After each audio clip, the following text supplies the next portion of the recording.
Hello guys, welcome back. कैसे आप सब दोस्तों? आज मेरे साथ मौजूद हैं प्रतीक पटेल। आज प्रतीक भाई का नया कार्ड आ गया, सेल्फ एम्प्लॉयमेंट का वीज़ा आ गया। प्रतीक भाई दिखा दो अपना वीज़ा। बस काफ़ी ज़्यादा फिर पर्सनल इन्फॉर्मेशन शेयर नहीं करते। तो प्रतीक भाई का कार्ड आ गया। आज प्रतीक भाई की स्टोरी कुछ शॉर्टकट में मैं आपको समझा दूं कि ये हंगरी आए थे वर्क वीज़ा के ऊपर, और हंगरी से ये आगे पुर्तगाल मूव हो गए, और अब दोबारा ये पुर्तगाल से वापस हंगरी आ गए हम। तो अब प्रतीक भाई की कहानी इन्हीं की ज़बानी सुनेंगे कि ये हंगरी से पुर्तगाल क्यों मूव हुए और पुर्तगाल से वापस दोबारा हंगरी क्यों आए। तो प्रतीक भाई। एक्चुअली क्या था उसमें सब लोग बोल रहे थे कि पुर्तगाल में डॉक्यूमेंट जल्दी बन जाता है, जो है पासपोर्ट मिल जाता है, पीआर मिल जाता है, तो वो हिसाब से हम लोग गए थे वहाँ पे। लेकिन मसला एक बहुत बड़ा है कि वहाँ पे जॉब मिलना बहुत मुश्किल है। तो तकरीबन मैंने 2 महीना जॉब किया फ्री ऑफ इसका में। तो वहाँ पे 2 महीना मैंने काम किया, उसके बाद उन लोगों ने निकाल दिया क्योंकि काम ख़त्म हो गया था। तो उसके बाद 2 महीना मैं ऐसे ऐसे घूमा, मेरे को जॉब नहीं मिला। तो सोचा कि यहाँ पे मैं वैसे भी फूड और कर ही रहा था, तो एक्टिविटी वैसे पार्ट टाइम में मेरा चालू था। तो सोचा कि वापस हंगरी चला जाता हूँ, क्योंकि पुर्तगाल से बेटर है, पैसा यहाँ पे थोड़ा ज़्यादा बचता है पुर्तगाल से। ठीक है। और पुर्तगाल में एकोमोडेशन का भी बहुत प्रॉब्लम है, क्योंकि अगर कोई रिलेशन वाला रहा तो एकोमोडेशन मिल जाता है, लेकिन अगर कोई नहीं है आपका बंदा वहाँ पे तो बहुत मुश्किल है वहाँ पे। तो इसके लिए मैं वापस हंगरी में मूव हो गया, और आके मैंने आपसे कांटेक्ट किया, और आपने सेल्फ एम्प्लॉयमेंट वीज़ा डलवाया फुल टाइम एक्टिविटी करके, तो उसमें कार्ड अभी हाथ में है। Thank you so much. Pratik भाई, थोड़ा सा कंपेयर करेंगे हंगरी को और पुर्तगाल को। लोगों के बहुत से क्वेश्चंस आते हैं कि कौन सा कंट्री बेहतर है, पुर्तगाल बेहतर है, हंगरी बेहतर है। तो आपने तो दोनों कंट्रीज़ का कंपैरिजन अच्छे से कर लिया।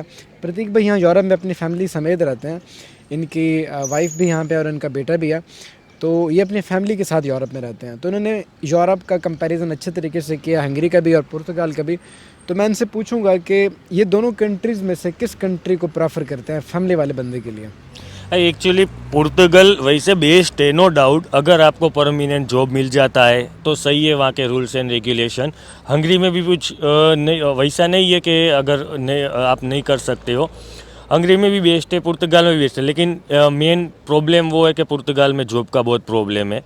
तो अगर मिल जाता है तो वो भी बेस्ट है, और हंगरी तो वैसे भी बेस्ट ही है, क्योंकि यहाँ पे आसानी से पैसा जितना कमा सकते हैं उतना कमा सकते हैं। उसके बाद एकोमोडेशन जो है वो थोड़ा बहुत पुर्तगाल से कम है खर्चे में। ठीक है। तो वो हिसाब से थोड़ा ज़्यादा पैसा बचता है पुर्तगाल से यहाँ पे हंगरी में ज़्यादा पैसे बचते हैं। हंगरी में। प्रतीक भाई, अब मैं आपसे ये सवाल करूंगा कि पुर्तगाल का जो इन्वायरमेंट है, जो कि वहाँ पे आपने जो माहौल देखा फैमिली वाले लोगों के लिए, तो इन्वायरमेंट को अगर कंपेयर किया जाए हंगरी के इन्वायरमेंट से, तो उसको आप कैसा देखते हैं? पुर्तगाल में एक्चुअली पुर्तगाल से हंगरी बेटर है लाइफस्टाइल के लिए, क्योंकि यहाँ पे हर तरह की जो अपने को ट्रांसपोर्ट है, दूसरी कोई चीज़ है, वो आसानी से मिल जाती है। पुर्तगाल में ट्रांसपोर्ट का एक बहुत बड़ा मसला है, क्योंकि यहाँ पे जैसा ट्रांसपोर्ट है वैसा पुर्तगाल में बहुत कम है। हाँ, अगर बड़ी सिटी में रहते हैं वहाँ पे लिस्बन में तो मिल जाता है, लेकिन यहाँ पे कैसे है कि हर एक गांव में भी चले जाए तो वहाँ पे बस का या जो भी ट्रेन है वो सब मिल जाता है यहाँ पे हंगरी में। वहाँ पे थोड़ा कम है, तो ट्रांसपोर्टेशन का बहुत सिस्टम। बहुत कम है पुर्तगाल में। तो वो एक हंगरी में अच्छा है कि यहाँ पे ट्रांसपोर्ट बहुत बढ़िया है। और ओवरऑल लाइफ स्टाइल को आप कैसा देखते हैं? लाइफस्टाइल भी यहाँ हंगरी का बेस्ट है। वहाँ पे तो क्या है, लोग को जॉब नहीं मिलती है तो वो कमाने में लगते हैं, तो अपना लाइफ एंजॉय नहीं कर पाते वहाँ पे, क्योंकि लोग अभी डॉक्यूमेंट के पीछे पड़े हुए हैं। हाँ, आसानी से दे देती है पोर्टुगल, हाँ जी। तो आपको सिटीजनशिप भी मिल जाएगा 5 साल में या 6 साल में। कार्ड भी मिल जाएगा। कार्ड को कब तकरीबन 2-2.5 साल लगते हैं, लेकिन कार्ड आ जाता है, उसके बाद आप कहाँ पे भी जॉब कर सकते हैं। लेकिन उस टाइम जो 2 साल निकालना है आपको, वो एक बहुत बड़ा महंगा पड़ सकता है आपको, अगर जॉब नहीं मिला आपको अगर तो। जॉब नहीं मिली। अच्छा प्रतीक भाई, जैसा कि हंगरी में तो आपको पता है कि काफ़ी ज़्यादा सख्त वेदर रहता है, विंटर बहुत हार्ड होता है। तो वेदर कंडीशंस को आप कैसा देखते हो दोनों कंट्रीज़ में?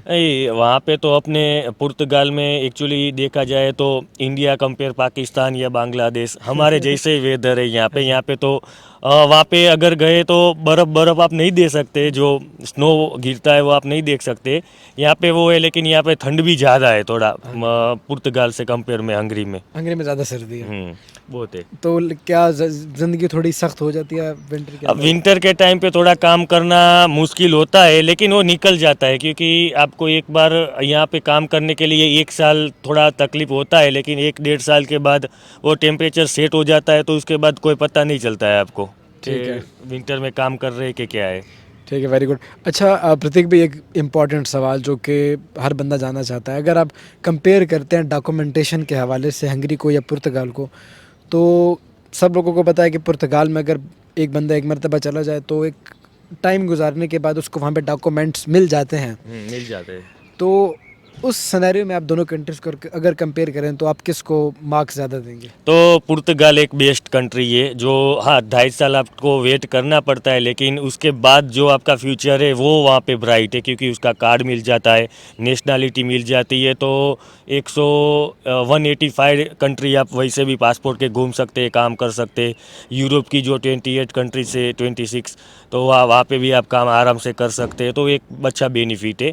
यहाँ पे अगर देखते हैं तो सिटीजनशिप अप्लाई करने के लिए आपको यहाँ की हंगेरियन लैंग्वेज आनी चाहिए, तो वो एक मसला वहाँ पे नहीं है। आपको किसी तरह की एग्ज़ाम देने की ज़रूरत नहीं है, आप 5 साल रहो, और कम से कम जो लीगल जाते हैं बंदे जिसके पास वीज़ा यूरोपियन वीज़ा है, हाँ जी। तो वो हिसाब से वहाँ पे आपको 6 महीने का टैक्स भरना है। तो 6 महीने का टैक्स भरा, आपको कार्ड मिल गया, तो उसके बाद आपका वो पहले 2 साल का मिलता है, उसके बाद 3 साल का मिलता है, उसके बाद आप नेशनलिटी अप्लाई कर सकते पासपोर्ट के लिए हैं। अप्लाई कर यस। सकते हैं।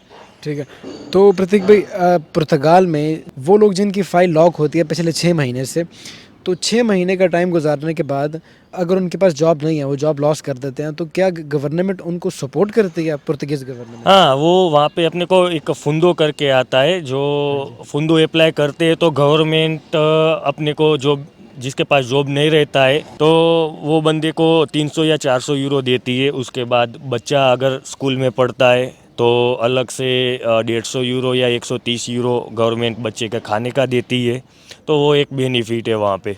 ये उन लोगों के लिए जिनकी फ़ाइल 6 महीने से लॉक होती है। हाँ, 6 महीना तकरीबन रहना चाहिए। 1-2 महीने में अगर आपको जॉब नहीं मिलती है तो आप फुंदो अप्लाई कर नहीं कर सकते।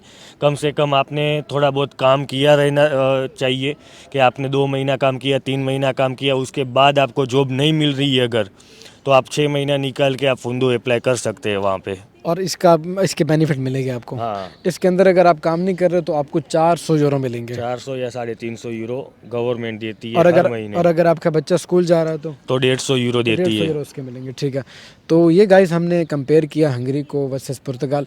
अब हम मेन टॉपिक पे आ जाते हैं कि यहाँ हंगरी के अंदर जो सेटिस्फेक्शन है लेवल प्रतीक भाई का, क्या वो सेटिस्फाइड है फूडोरा के अंदर काम करके, और यहाँ पे जो अर्निंग है उनसे क्या वो सेटिस्फाइड है? हाँ बिल्कुल, क्योंकि यहाँ पे पुर्तगाल से थोड़ा पैसा ज़्यादा बचता है, और काम कर लेते हैं उतना तो फूडोरा में पैसा ज़्यादा बचना है। हम लोग तो कमाने के लिए ही आए, घूमने के लिए तो आए नहीं है। तो किधर किधर भी जाओ आप यूरोप में, पैसा मिलता है तो वो कंट्री बेस्ट ही है अपने लिए। तो दूसरा, कुछ लोग आते हैं स्पेशली डॉक्यूमेंट बनाने के लिए, पासपोर्ट, तो उनके लिए पुर्तगाल बेस्ट है। पैसा कम बचेगा तो आपका डॉक्यूमेंट बन जाएगा। यहाँ पे पैसा ज़्यादा बचेगा तो थोड़ा टाइम लगेगा, लैंग्वेज आना चाहिए, ये आना चाहिए, उसके बाद डॉक्यूमेंट बनते हैं। लेकिन पैसा बच गया बंदे के पास तो कोई मसला नहीं है, तो उसी इस पैसे हिसाब से। पैसे अच्छे बचते हैं हाँ, यहाँ। यहाँ पे पैसे अच्छे बचते हैं। ठीक है, वेरी गुड। तो भाई आपने देख लिया, बाकी सेल्फ एम्प्लॉयमेंट को जो आपका वीज़ा था उसको अप्लाई आपने कब किया और उसके ऊपर कितना टाइम लग गया? मैंने एक्चुअली में 11 महीने में आया मैं यहाँ पे, नवंबर में। नवंबर में। तो उसके बाद मैंने तुरंत 15 दिन के, क्योंकि मेरा पार्ट टाइम में एक्टिविटी चालू ही था, तो मैंने आया, फुल टाइम एक्टिविटी करवाई, और उसके बाद मैंने आपको बोला, तो हम लोगों ने 11वें महीने में यानी नवंबर में हम लोगों ने फाइल डाला, और 1 महीने के बाद यानी 12 दिसंबर को यानी अपना कार्ड आ गया उसमें। तो प्रतीक भाई का कार्ड 1 महीने के अंदर आ गया था। प्रतीक भाई के हाथ में, प्रतीक भाई कार्ड दिखा दो एक मरतबा दोबारा, बस काफ़ी है। तो ये कार्ड आपने देख लिया प्रतीक भाई के सेल्फ एम्प्लॉयमेंट के ऊपर आ गया। और जो लोग सेल्फ एम्प्लॉयमेंट के ऊपर पूछते हैं कि सर हम तो हंगरी को छोड़ के भाग गए हैं, अब तो क्या हमारा कार्ड अब हम अप्लाई कर सकते हैं या नहीं कर सकते, तो ये आपके सामने जीती जागती मिसाल है कि प्रतीक भाई हंगरी छोड़ के चले गए थे, पीछे से कंपनी के साथ इनका कोई कॉन्टैक्ट नहीं था, वापस आए, कार्ड डाला और इनका अगला कार्ड भी आ गया। तो एक ये कार्ड में एक बेनिफिट वो है कि किसी का परमिशन लेने का अपने को ज़रूरत नहीं है। इंडिया जाना है, कुछ दूसरी कंट्री में जाना है, यहाँ पे वैसे आपको मालूम है कि अगर किसी भी तरह जॉब करते हैं हम लोग तो पीछे कंपनी का नाम आता है कार्ड में, तो वो क्लोज टीआरसी होता है। बिल्कुल तो इसमें एक बेनिफिट है कि हम लोगों को किसी का परमिशन नहीं लेना है, किधर भी जा सकते हैं आप हम, अपनी मर्जी से ट्रैवल मर्जी कर से सकते हो, या इंडिया जा सकते हो किसी और किधर देश किधर में। भी जा सकते हैं। यस। बिल्कुल, ये एक बहुत बड़ा बेनिफिट है सेल्फ एम्प्लॉयमेंट के वीज़ा का। तो ये कुछ इन्फॉर्मेशन थी जो आप लोगों के साथ शेयर करनी थी हंगरी वर्सेस पुर्तगाल। तो बाकी जो भी आप लोगों की क्वारीज है, मेरे ख्याल में हमने तमाम चीज़ों को डिस्कस कर दिया। Thank you so much. हम प्रतीक भाई का बहुत बहुत शुक्रिया अदा करते हैं कि प्रतीक भाई ने अपना कीमती टाइम दिया हमें। और वीडियो अगर अच्छी लगी हो आप तमाम दोस्तों को, तो वीडियो को लाइक कीजिएगा। और जो भी आपका क्वेश्चन है वो आप मैसेंजर पे, फेसबुक पे, टिकटॉक पे आप हमसे पूछ सकते हैं। और अगर आप मेरे साथ 1-to-1 कॉल पे बात करना चाहते हैं तो आपको ये ईमेल नज़र आ रही होगी, इस ईमेल के ऊपर आप अपनी ईमेल लिखें और अपॉइंटमेंट बुक कर लें, उसके बाद मैं ख़ुद आपको कॉल करूँगा। तो मिलते हैं इसी तरीके की अगली वीडियो में, तब तक के लिए टेक केयर, बाय बाय।